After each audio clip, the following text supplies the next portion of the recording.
আসসালামু আলাইকুম। আজকে আলোচনা করব শত্রুকে দমন করার কার্যকরী তাবিজ।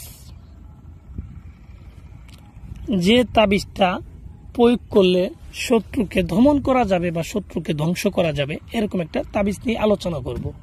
আর অবশ্যই কার্যকরী তাবিজ, কারণ দুনিয়াতে তাবিজ কবজের কোনো অভাব নেই, কিন্তু কার্যকরী তাবিজের খুবই অভাব।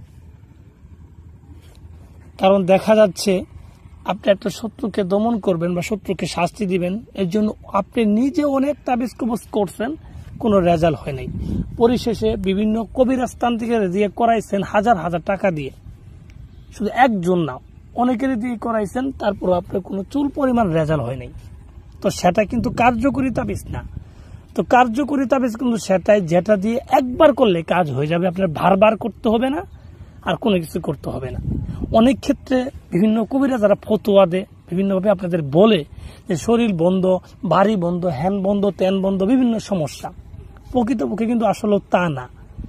আপনি যদি কুফরি একটা কাজ করেন কারোর জন্য, কাউকে যদি ভানমার কুফরি কাজ করেন, তার শরীর বন্ধ থাক, বাড়ি বন্ধ থাক, যত কিছু বন্ধ থাক, এখানে কিন্তু কোনো সমস্যা হবে না। এটা সম্পূর্ণ একটা ধান্দাবাজি কথা। যতই শরীর বন্ধ থাক, যদি সঠিকভাবে কুফরি কাজ করা হয়, কুফরি তাবিজ করা হয়, তাহলে তার কাজ হয়ে যাবে 100% বিশেষ করে বানের তাবিজ। কারণ কবিরাজের জগতের ভিতরে বানের তাবিজটা যতটা কার্যকরী হয়, অন্য কোনো তাবিজ এতটা কার্যকরী হয় না। বানের তাবিজ খুবই কার্যকরী হয়, প্রত্যেকটা ব্যক্তির ক্ষেত্রে কার্যকরী হবে। কিন্তু কথা হচ্ছে আপনাকে সঠিকভাবে কিন্তু তাবিজটা করতে হবে। আপনার যেইভাবে নিয়ম পালা আছে তাবিজের, সেইভাবেই করতে হবে। আপনি নিজে যদি পণ্ডিতই করেন তাহলে হবে না। আর সঠিকভাবে যদি করতে পারেন, শত্রু দূরে অথবা কাছে যেখানেই থাকুক, পৃথিবীর যে প্রান্তে থাকুক, তাকে ঘায়েল করা কোনো ব্যাপার না। শুধু তার নাম, তার বাবার নামটা যদি জানা থাকে, শত্রুরাকে যদি দুই চোখ দিয়ে একটাবার দেখা যায়, তাহলে তাকে ঘায়েল করা কোনো ব্যাপার না। তো তাই বলবো, আজকে যে তাবিজটা আপনাদের মাঝে আমি দিচ্ছি, সেটাকে আপনারা সঠিকভাবে প্রয়োগ করেন, সঠিক নিয়মে সঠিকভাবে প্রয়োগ করেন। আশা করি আপনার কাজ দুনিয়ার বুকে কেউ ঠেকাইতে পারবে না। শরীর বন্ধ থাক, মানুষ বন্ধ থাক, জামদর তা থাক, কাজ হবে 100%, কিন্তু সঠিকভাবে করতে হবে। তো ভিউয়ার্স, আমি কথা বাড়াবো না, কিভাবে তাবিজটা আপনারা করবেন সেই সম্পর্কে আমি বলে দিচ্ছি। আপনারা মনোযোগ সহকারে আমার কথাগুলো শুনেন, ভিডিওটা ফুল দেখেন। কারণ ফুল না দেখলে বুঝতে পারবেন না, ভিডিও স্কিপ করবেন না, তাহলে কথা আপনি বুঝবেন না। তো যাই হোক, এই তাবিজটা প্রথমত ভালোভাবে দেখে নেন কিভাবে লিখা আছে নস্কাটা। এটা একটা বাহ্যিক লিখে, একটা কাগজে লেখা, লেখাটা দেখে নেন, আপনি ধারণা করে নেন, প্রয়োজনে একটা স্ক্রিনশট মেরে নেন। তো নেওয়ার পর এই তাবিজটাকে যে কোনো একটা শনিবারের দিন রাত্রের বেলা, রাত্রের 11টা থেকে 12টার ভিতরে লিখতে হবে। এবং লিখার জন্য যাইতে হবে আপনাকে একটা নদীর পাড়ে।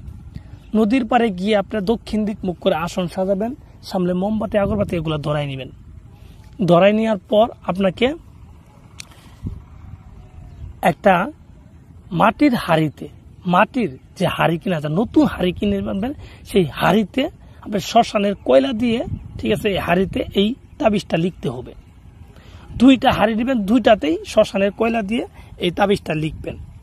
তো লিখার পরে তাবিজের নিচে শত্রুর নাম, শত্রু বাবার নাম লিখে দিবেন ভালোভাবে, সঠিকভাবে 2টাতেই। তো লিখে দেওয়ার পর এই হাঁড়ির মধ্যে একটা হাঁড়িতে কিছু কয়লা রাখবেন, জ্বালানো কয়লা, আগুন সহ কিছু কয়লা রাখবেন। কয়লা রেখে সেটাকে সাদা কাপড় দিয়ে পেঁচাবেন, ঠিক আছে, সেটাকে সাদা কাপড় দিয়ে পেঁচাবেন। পেঁচানোর পর এটাকে নিয়ে একটা কলা বাগানে যাবেন, দূরে নদীর পাড়ে কলা বাগান আছে, সেখানে যাবেন। যাওয়ার পর একটা কলা গাছকে কাটবেন, ঠিক আছে, কলা গাছকে কেটে কলা গাছের মাথায় এই হাঁড়িটাকে বেঁধে দিবেন। একটা হাঁড়ি এভাবে বেঁধে দিবেন। বেঁধে দেওয়ার পর আরেকটা হাঁড়ি যে আপনার কাছে থাকবে, সেটাকে আপনি ওর ভিতরে নাপাক বস্তু প্রস্রাব করে দিবেন বা অন্য কিছু দিয়ে সে হাঁড়িটাকে যে কোনো একটা শ্মশানে পুঁতে দিবেন।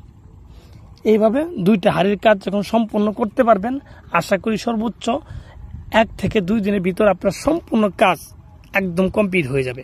এটা একবার পরীক্ষিত, 100% পরীক্ষিত।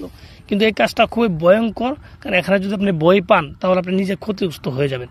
আর আপনি যদি ভুল করেন, বেশি পাকলামি করতে যান, তাহলে কিন্তু আপনার সমস্যা হয়ে যাবে।